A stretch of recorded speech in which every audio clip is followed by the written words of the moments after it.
del mediodía y bueno, me da gusto presentarles a tres personajes que están haciendo historia en nuestro país. Dos son extranjeros, pero tienen permiso. Juan Dabdú pues, anda dando lata desde hace ¿qué? 5 años más o menos. 5 años, ¿Sí?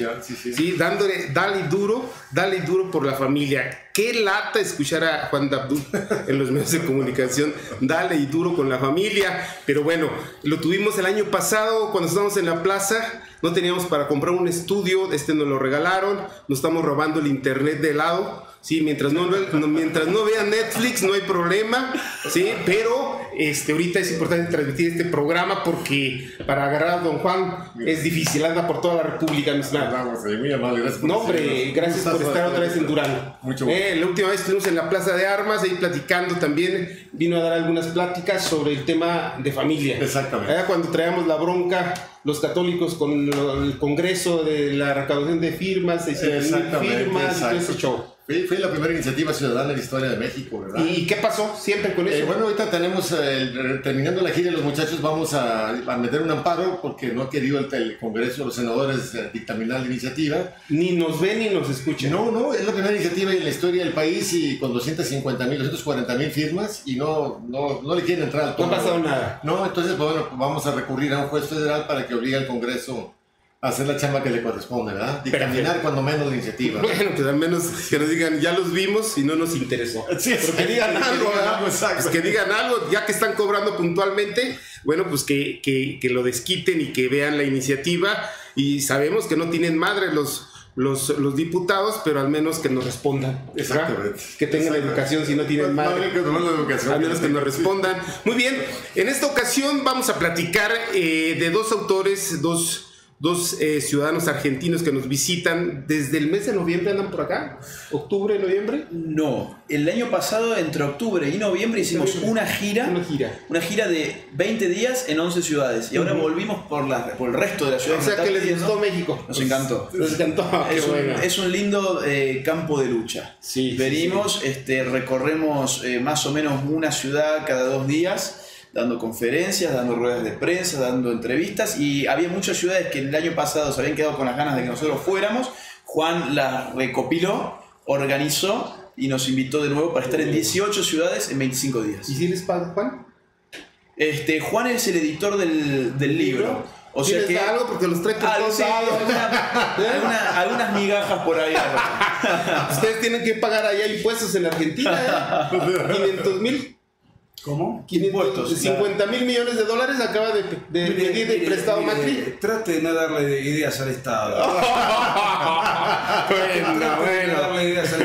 Bueno. Queremos agregar que además hace 2 años que estamos fuera de nuestro país, prácticamente recorriendo toda América Latina, ¿no? Ajá. Y por las características de México, un país tan grande, bueno, estamos como más tiempo acá en las giras, pero prácticamente no hay país de América Latina que no hemos recorrido. Perfecto. Incluyendo Estados Unidos. Entonces saben poco de lo que está pasando en Argentina. No, estamos comunicados, ¿sí? estamos permanentemente interactuando, pero obviamente con las limitaciones de los viajes. Perfecto. Bueno, pues estoy hablando con Agustín Laje, ¿sí? Y Nicolás Márquez. Los dos traen un libro muy interesante y muy agresivo desde la portada y muy provocador. Se llama El libro negro de la nueva izquierda. El libro... Son de estos, no sé si se refieren a la izquierda, esa izquierda que protesta con la mano izquierda pero cobra con la derecha. Algo así, porque generalmente vienen...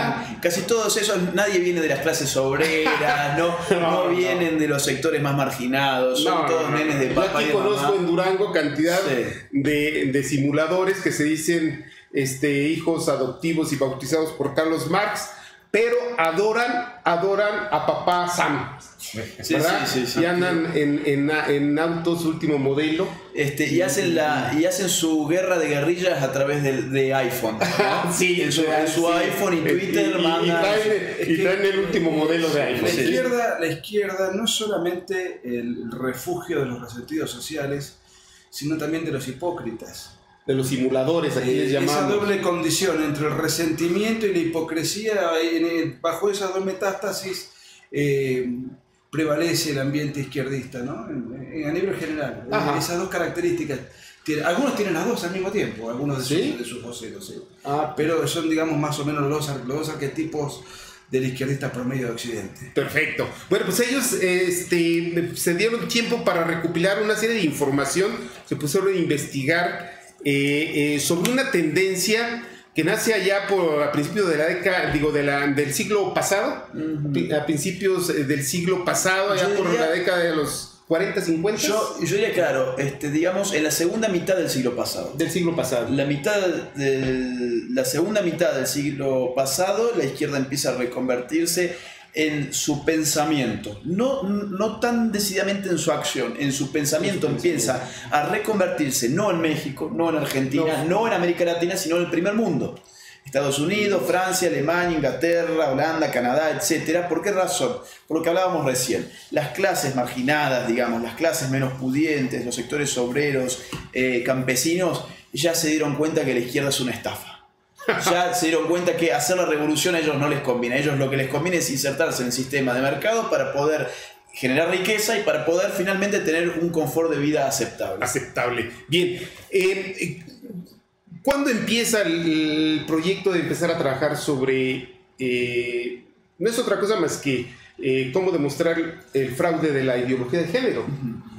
¿Cómo empiezan a trabajar? ¿Cómo integran este libro? ¿Por qué les da por atender a estos personajes? Nosotros ya tenemos muchos libros publicados desde hace mucho tiempo sobre asuntos políticos y claramente estamos enfrentados con la izquierda a través de sus diferentes variables y manifestaciones.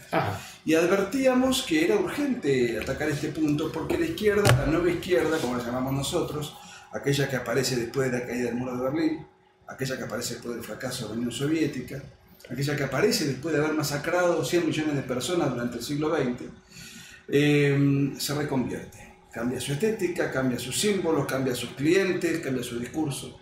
Y empieza a engañar a la opinión pública y a penetrar su revolución, no ya a través del terrorismo, de las bombas, del guevarismo y de todas esas expresiones violentas que la gente sana ha rechazado, sino que empieza a penetrar de una manera indolora.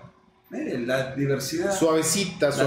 Y con un lenguaje amable en primera instancia, porque la diversidad, la inclusión, todo eso parece un lenguaje agradable a los oídos del interlocutor promedio. Ahora, ¿qué hay detrás de eso?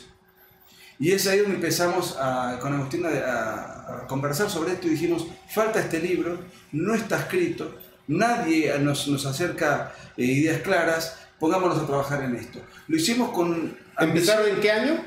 Yo diría que en el 2015. 2015. Sí, con una ambición muy modesta porque no sabíamos si esto que creíamos que hacía falta, según nuestro personal saber y entender, no sabíamos si esto iba a generar inquietud en la opinión pública. Hicimos 1000 ejemplares, como una especie de ensayo, como quien pone un kiosquito, y ese kiosquito termina convirtiéndose en un supermarket, porque el libro fue editado en 12 países, hace 2 años que lidera el ranking de Amazon Internacional en las diferentes categorías sobre ciencias sociales y políticas, y estamos que no damos abasto con la agenda, cansados, exhaustos. Encima Juan nos tiene a todo el día 18 horas por día con látigo. Claro, que nos somete, es una especie de patriarcado que concentra a Juan Dabdú y nosotros somos sus servidores. Muy contento de estar en México otra vez y dando conferencias constantemente. Mañana daremos una también aquí en Durango y luego recorreremos varias otras. Iban a ser 2, hoy una en la tarde en la universidad, pero da la casualidad que hoy las casas de estudio no sirven para eso. No. Sirven para hacer grilla barata, porque esto que invita a la reflexión, al debate de las ideas, ¿sí?, a la búsqueda de la verdad, no entra a las universidades. Mira, de cada 10 invitaciones... Y los corrieron de las universidades ahora. Y no van a dar ustedes en la universidad su conferencia. Claro, estaba previsto efectivamente para hoy un diálogo con los estudiantes. Queremos presentarle a los estudiantes otra forma académicamente fundamentada de ver la problemática del género. Y la verdad es que cada 10 universidades que nos invitan, 7 nos terminan censurando. 7 universidades cada 10, 24, 48 horas antes nos avisan, no vengan porque el clima no se puede. No se puede. Nunca hay ninguna explicación concreta. nunca hay una excusa que uno pueda tomar en consideración. Es no. Lo cual es una paradoja, porque la universidad está concebida como un espacio público donde la universalidad de ideas, de ahí viene también su nombre, la universalidad de ideas, tendrían que ser sujetas a discusión y a crítica. ¿Cómo es eso de que la universidad les impone a sus alumnos una única forma de entender las problemáticas de género que estamos viendo hoy y las problemáticas relativas a la sexualidad y a la política? Eso no es una universidad entonces, porque a quienes están censurando no es ni a Nicolás, ni a mí, ni a Juan, no es al libro, son a los propios alumnos a los cuales se les priva de acceder a una visión alternativa sobre temas que son de interés de estudio actual. No, y se la pasan jorobando con el tema de la autonomía. Cuando precisamente la autonomía es eso, o sea, ser autónomos en la forma de pensar, en la forma de impartir la cátedra, en la forma de debatir las ideas. Exactamente.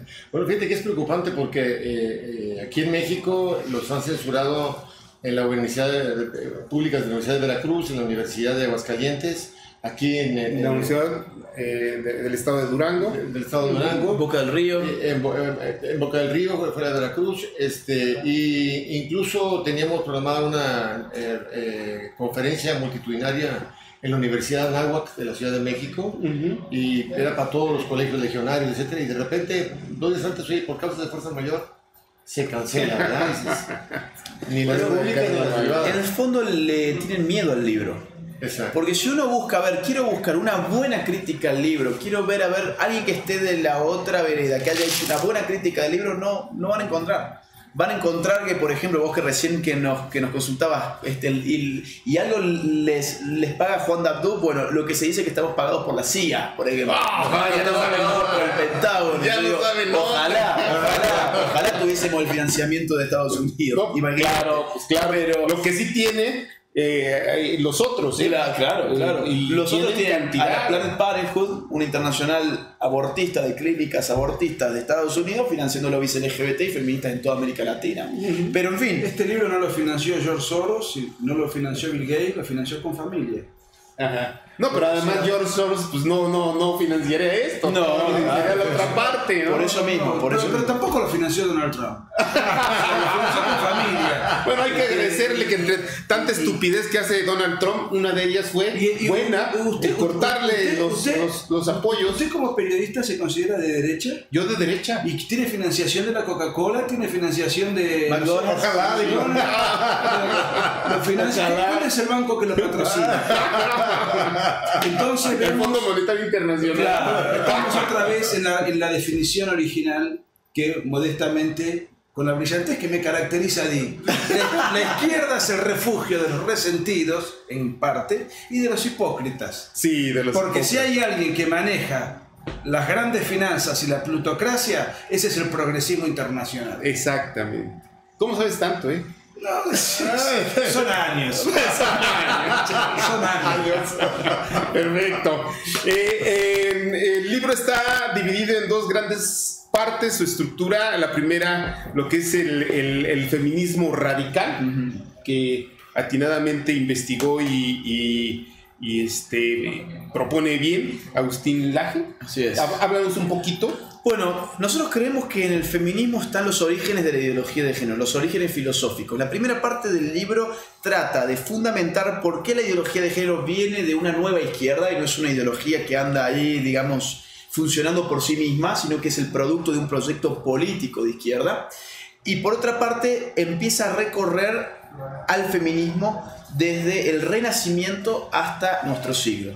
Es decir, estamos hablando de varios siglos atrás, sí. Estamos analizando los primeros movimientos de mujeres, feminismo de primera ola, movimientos de mujeres pidiendo igualdad Pues democrática primero, ¿no? Igualdad ante la ley, ¿sí? Digamos, vamos por en una sola palabra. Igualdad, digamos, poder ir a una elección, a votar, a ser votadas, poder acceder a una universidad. Algo que en un principio era noble, ¿no? Claro. O sea, nosotros somos defensores de la igualdad ante la ley, no a través de la ley, que eso es otra cosa, eso es poner al Estado para que haga ingeniería social.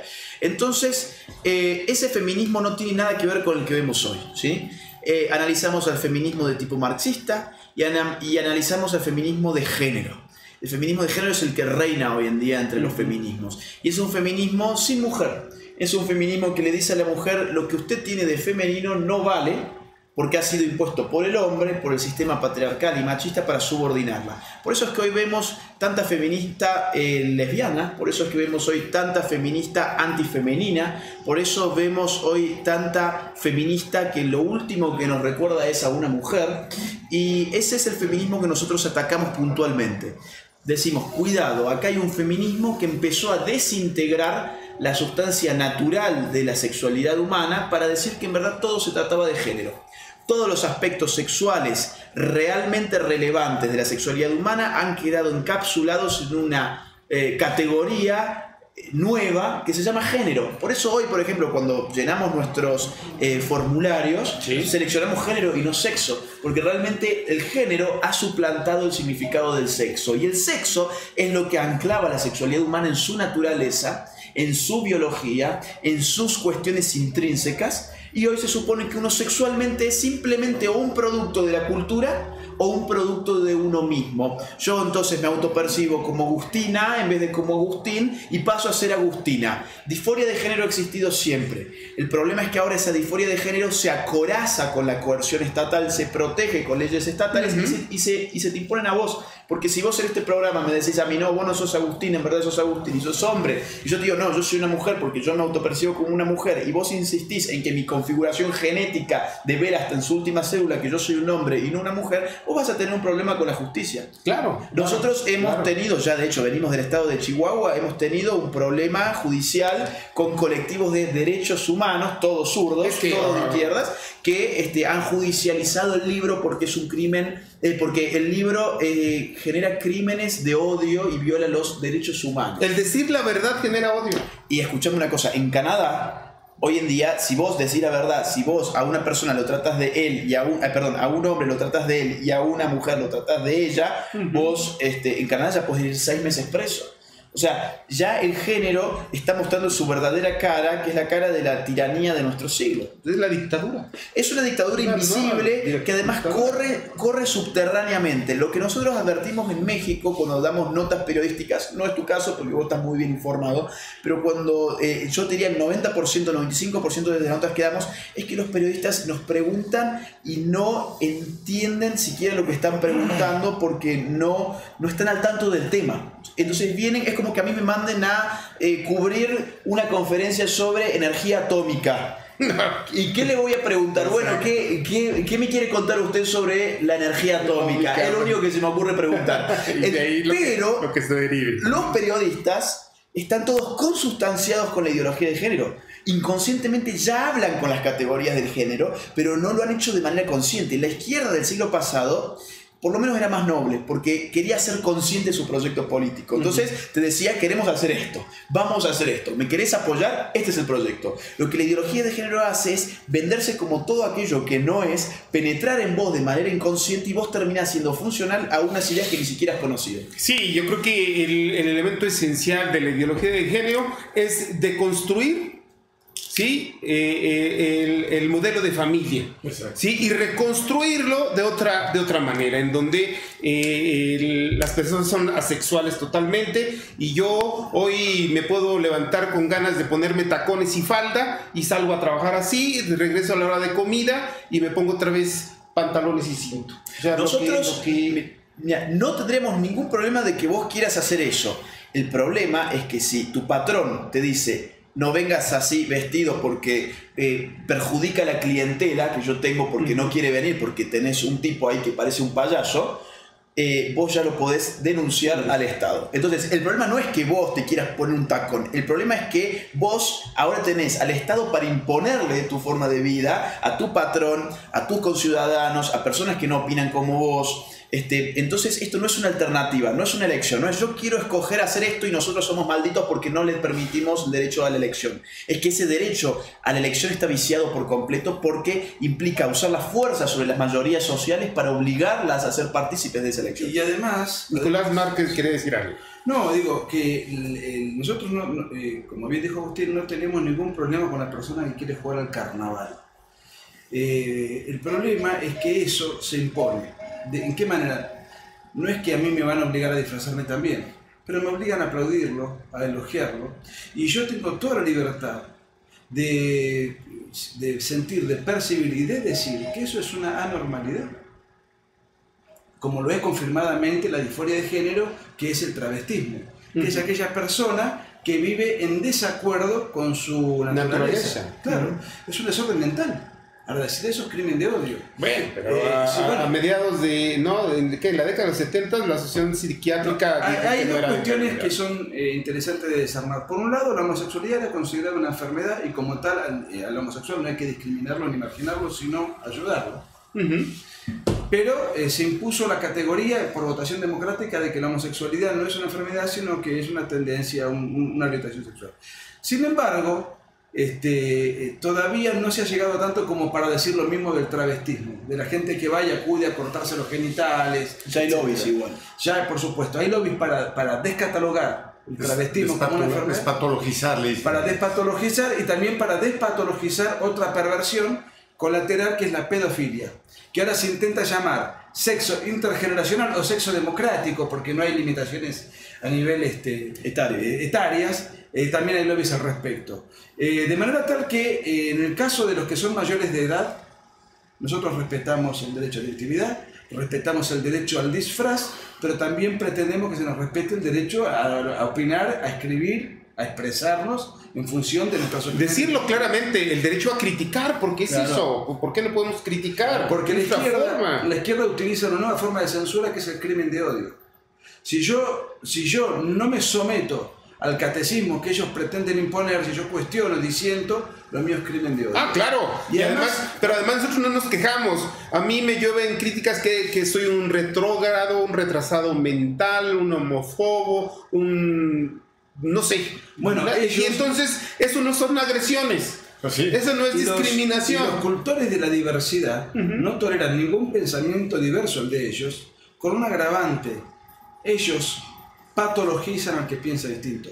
¿A vos te dicen homofóbico? A mí también. ¿Y qué es la homofobia? Es una fobia.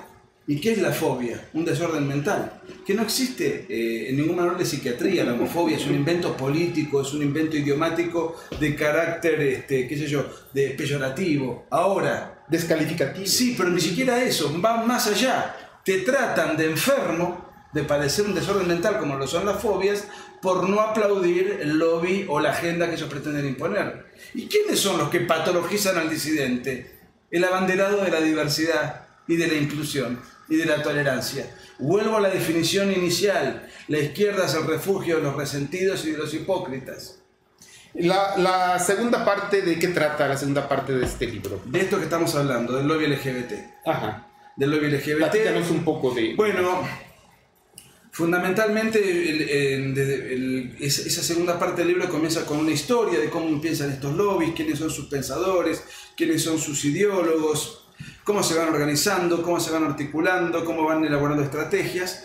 Y cómo van progresando, ¿no? Claro, esa es una línea en el tiempo. Esa es la segunda etapa del capítulo que yo desarrollo, que es esto cómo se instrumenta luego en la práctica.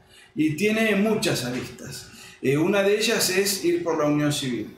Otra de ellas es ir por el matrimonio, luego por la adopción de niños, luego por la pedofilia, y van avanzando en las perversiones. Pero nosotros, insisto, las personas mayores de edad que quieren voluntariamente incurrir en una práctica contraria a la naturaleza tienen toda la libertad de hacerlo, no nos oponemos en absoluto. Al contrario, celebramos la legislación que defiende el derecho a la intimidad. Pero hay un dato que yo escribí en un capitulito que a mí me gusta destacar porque esto llama mucho la atención, que es que la conducta homosexual no es una conducta sana, es una conducta desordenada, pero es insana, atenta contra la persona humana. Un individuo homosexual promedio de Occidente vive entre 20 y 25 años menos que una persona heterosexual. El 80% de las enfermedades venéreas, SIDA incluido, son contagiadas, infectadas y contraídas por personas de tinte homosexual. El récord de los suicidios los padecen las personas homosexuales. El récord y los guarismos más elevados en consumo de estupefacientes, drogas, alcohol y otros vicios, los padecen las personas de tipo homosexual. La persona de tipo homosexual no es alguien a quien hay que maltratar, es alguien a quien hay que ayudar. Hay que ayudarlo. Y hay que comprenderlo. Hay que ayudarlo, porque esa persona vive en desacuerdo con la naturaleza, paga los costos, vive mal, se enferma, se suicida, se envicia y se muere. No es una conducta para aplaudir, es una conducta para alertar y ayudar. Yo he tenido aquí varias personas trabajando. Un reportero gráfico que yo tenía, de repente se ponía mayones e iba a sacar fotografías en mayones. ¿Qué es mayón? Un mayón son unas medias largas hasta acá, un short cortito, ¿sí? Y aquí venía y dejaba su información y se iba. Y jamás lo molesté. Jamás, porque cada quien tiene derecho a caminar de cabeza o acostado, o como sea, o sea, ¿sí? Pero de ahí a que nos pretendan imponer un modelo legal de vida es diferente, mi estimado. Totalmente diferente. Sí, ese es uno de los grandes luxes que tenemos, ¿verdad? Porque ellos hablan en el libro precisamente de que esto es una dictadura. O sea, realmente esta forma de pensamiento se convierte en una dictadura porque no nos consultan primero y luego nos penalizan si sentimos de ellos. Incluso aquí en México ya estamos sometidos a esta dictadura. Ya hay. Por ejemplo, ¿qué entidades, por ejemplo? Por ejemplo, a nivel federal es la Secretaría de Educación Pública, ¿no? Y la Secretaría de Salud, la Suprema Corte, que es una gran amenaza para este país, los integrantes actuales de la Corte, porque están completamente ideologizados los miembros, los señores ministros. Siendo una institución tan respetable y tan importante, no merecen estar ahí. Bueno, yo le diré, mi estimado Juan, que el libro ese del El poder de las mujeres, en donde sale la esposa de Góngora, denunciándola. Sí. O sea, un contrasentido, pero de aquellos. La Suprema Corte, no todos tienen gente honorable, ¿eh? Hay más gente mezquina que los que están dirigiendo los partidos o en las cámaras. Sí, bueno, yo quería ser más prudente, pero qué bueno que lo dices tú, ¿verdad? Pero sí, te respaldo en ese sentido. La parte, es impresionante que los señores no tengan ni siquiera argumentos para defender las decisiones, las jurisprudencias que están poniendo. Hay una discrepancia fuertísima entre lo que la Suprema Corte habla del matrimonio y lo que dice el Tribunal de Estrasburgo, por ejemplo, ¿no? Que es el tribunal más importante de derechos humanos en el mundo. No tiene jurisdicción sobre México, pero los derechos humanos son humanos, o sea, no hay gente más humana en Europa que aquí, o aquí más humanos allá. Exacto. Pero ya, por ejemplo, te dicen, mira, no existe otro matrimonio nada más que el matrimonio heterosexual, no existe el derecho al matrimonio homosexual, y el Estado que no autoriza el matrimonio entre personas del mismo sexo no está discriminando. Exactamente todo lo contrario dice la Suprema Corte aquí en México.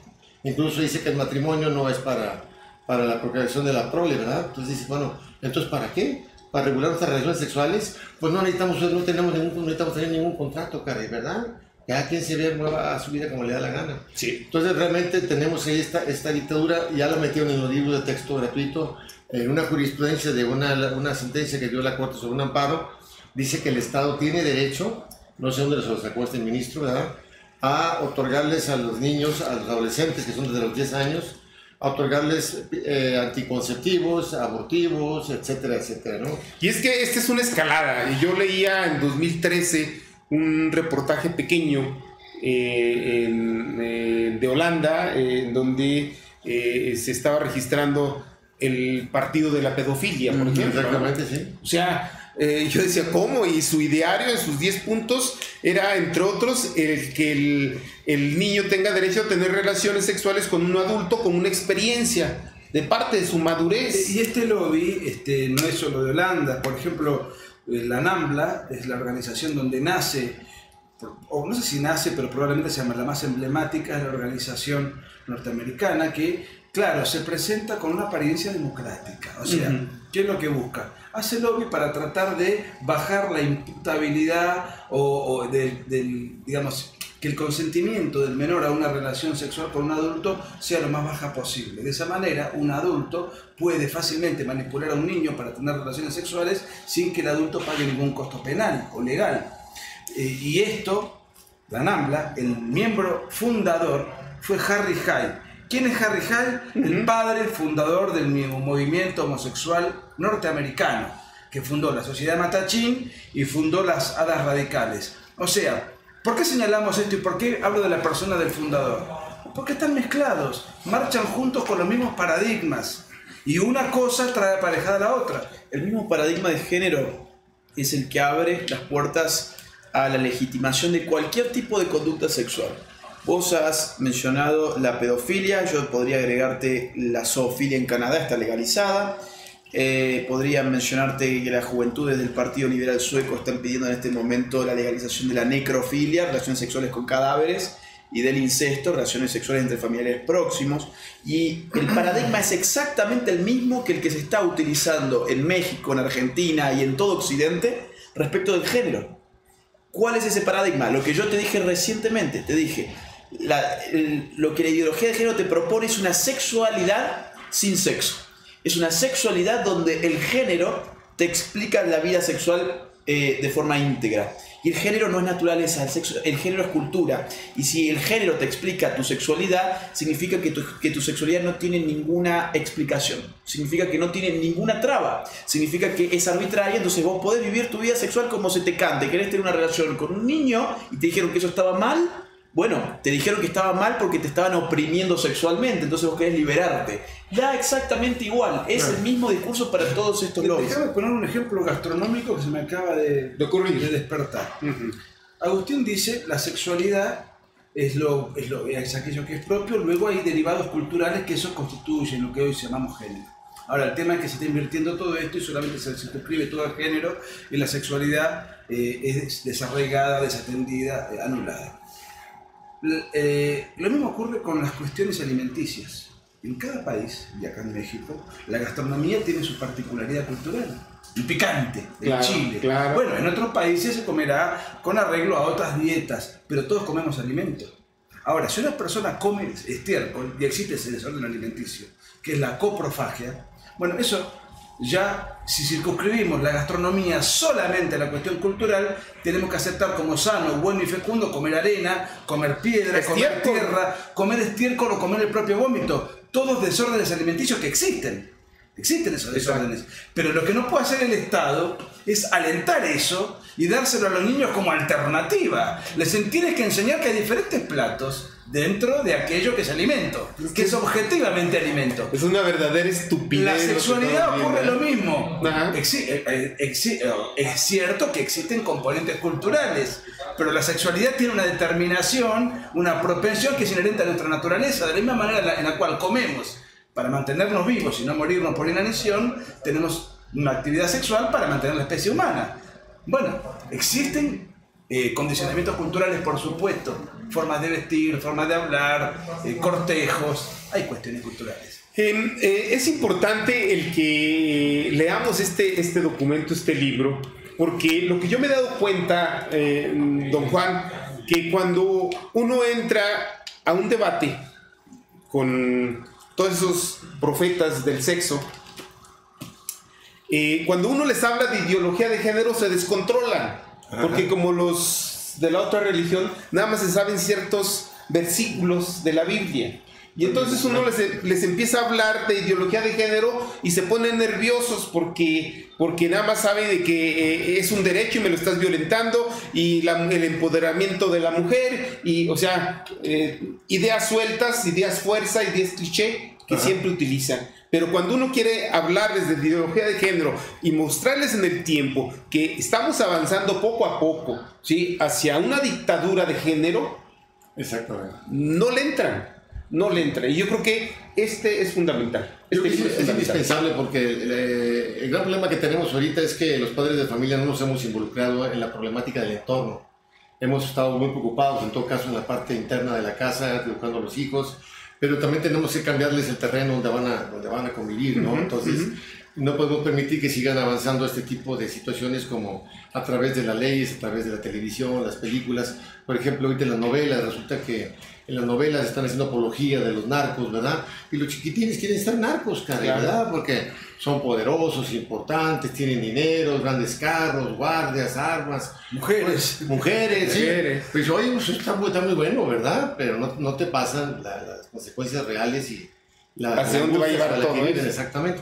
Entonces tenemos que involucrarnos y este libro es muy bueno porque está muy bien documentado. No tienen que macheteárselo, sino agarrar. Y no es un libro dogmático, ¿eh? O sea, exactamente. O sea, olvídense, aquí No hemos es un hablado libro- no es un libro sobre la Biblia, sobre la religión, sobre la teología, es un libro de ciencia política. de ciencia política, de Exactamente. investigación. Y hay Datos. muchos argumentos muy Históricos. sencillos para debatir. Ahorita no podemos debatir ni los 15 años ni las bodas, ¿verdad? Alguien saca el tema ahí en la mesa y, No. y se siente uno perdido, ¿verdad? Sí. Y el libro nos ayuda a salir adelante con eso. Sí, yo creo que llega con bastante oportunidad. Ahora en los procesos electorales yo creo que es importante, y la labor que están haciendo aquí en Durango, el hecho de estar exigiendo de que se legisle con perspectiva de familia. Exacto. Porque yo creo que en nuestro país, para poder sacarlo de la crisis, tenemos que entender que tenemos que fortalecer a la familia, no debilitarla, Exacto. no deconstruirla, no hacer pendejadas con la familia. Totalmente. ¿Sí? Porque en la medida que nosotros reconstruyamos nuestra familia, la fortalezcamos con valores, le fomentemos el valor al trabajo, no a la flojera, porque ahora quieren dar dinero hasta para todo, A los ninis. ¿sí? O sea, y billones, como el señor no lo produce, pues ahora lo anda ofreciendo. Exactamente. ¿Sí? Bueno, entonces lo que queremos es enseñar a nuestros hijos a trabajar, el amor al trabajo, el amor al respeto, el amor a sí mismo, al cuerpo. ¿Sí? En la medida que nosotros entendamos la importancia de la familia en el núcleo de la sociedad, en esa medida iremos transformando y mejorando nuestra sociedad. Entonces, hoy que estamos en un proceso electoral, sí es necesario ir contra nuestros candidatos y decirles, señores, comprométanse a legislar con perspectiva de familia. Totalmente. Pongamos a la familia en el centro del problema y ahí, por ahí cruza el tema económico, cultural, deportivo, urbano, ¿sí? Microeconómico. O sea, ahí por la familia pasa todo, mi estimado Sí, Juan. sí. Todo pasa y todo llega, termina ahí también, ¿verdad? Entonces, Si queremos buenos ciudadanos, tenemos que crear las condiciones para que la familia pueda hacer eso. pues Muy me bien. dio mucho gusto platicar con ustedes. Sabemos que los traen, pero, Muchas gracias. pero bien asoleados. Un gustazo, No, hombre, no, el Placer, gusto es nuestro y Placer. qué bueno que andan recurriendo a estas tierras de Dios y de María Santísima. De la Virgen de Y Guadalupe. de la Virgen de Guadalupe. Mi estimado Juan, un Gustazo placer como volver a estar siempre. aquí. Igualmente. Y bienvenido a Durango como cada vez que vienes. Te agradezco mucho, ¿Eh? muy amable, gracias. Y yo les agradezco el favor de su atención. Nos vemos, con el favor de Dios, nos vemos el próximo lunes. Gracias a Dios, ya es viernes. Nos vamos a ir a relajar tranquilamente. Acá mi amigo, ¿cómo está? ¿Bien? Sí, no, ahí lo traen, pero bien soleado también. Gracias a todos los que estuvieron en producción. Los invito el próximo lunes, despuesito de las 8:30, en medio de los medios. Analizamos las primeras planas, las portadas de los diarios nacionales, los diarios locales y sobre todo el tema de coyuntura a nivel nacional. Gracias a todos, que la pasen muy bien. Hasta la próxima.